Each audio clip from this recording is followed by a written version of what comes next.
As rational creatures, as creatures who know, one of the biggest challenges on a global scale today is a lack of coherence of ideas, and one of its symptoms is a compartmentalization of fear. So we just know things, and it seems we do not know how the different areas of things we know interact with one another.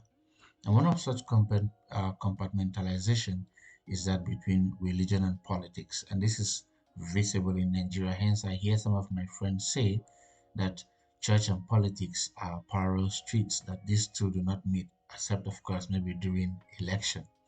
And it's a problem. It's a problem precisely because it just means that the man in the church should be a different man in the street. And this is a fundamental error. And I think it is an error precisely because the church ought to form the man who then shows Jesus to the streets. And this compartmentalization problem is why evangelical politics is lacking in Nigeria. By evangelical or gospel politics, I mean a formation by which the believer learns that politics is a sphere of gospel practice, that the political arena is the place to practice the virtues one has learned, or which God infuses in us, virtues which the grace of God then empowers the believer to practice for the common good of all. For the most part, the Western world today stands very tall because men and women formed in gospel politics and science made advancements based on their convictions about God and His governance of the universe. One only needs to do a sincere history of science today, for instance, to see that the fathers of modern science made progress because they believed that God is the eternal governor of the universe.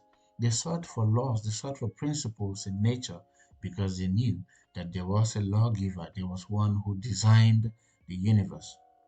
The reason for this is not far-fetched, for what we call universities today began in monasteries where monks handed on gospel science to minds that transformed the world for the better. And so, if the West is failing today, and wherever it does, it is because of false and often atheistic philosophies that tricked it to abandon the Word of God.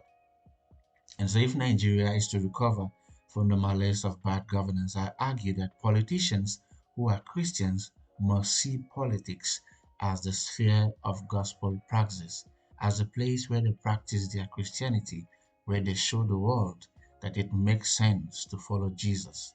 Instead, many of them drop their Bibles at home and then follow the likes of Niccolo Machiavelli when it is time to practice politics. That is why the pulpit ought to resume its task of forming believers, men and women who will transform the world with gospel politics and not let, who will transform the world with gospel principles, that is, evangelical politics, and not let the world transform them with its own principles. For St. Paul tells us in Romans 12:2, be not conformed to this world, but be ye transformed by the renewing of your mind, and ye that ye may prove what is that good and acceptable and perfect will of God. And the perfect will of God, my dear friends, the perfect will of God for our nations is for us to make them places of flourishing for everyone.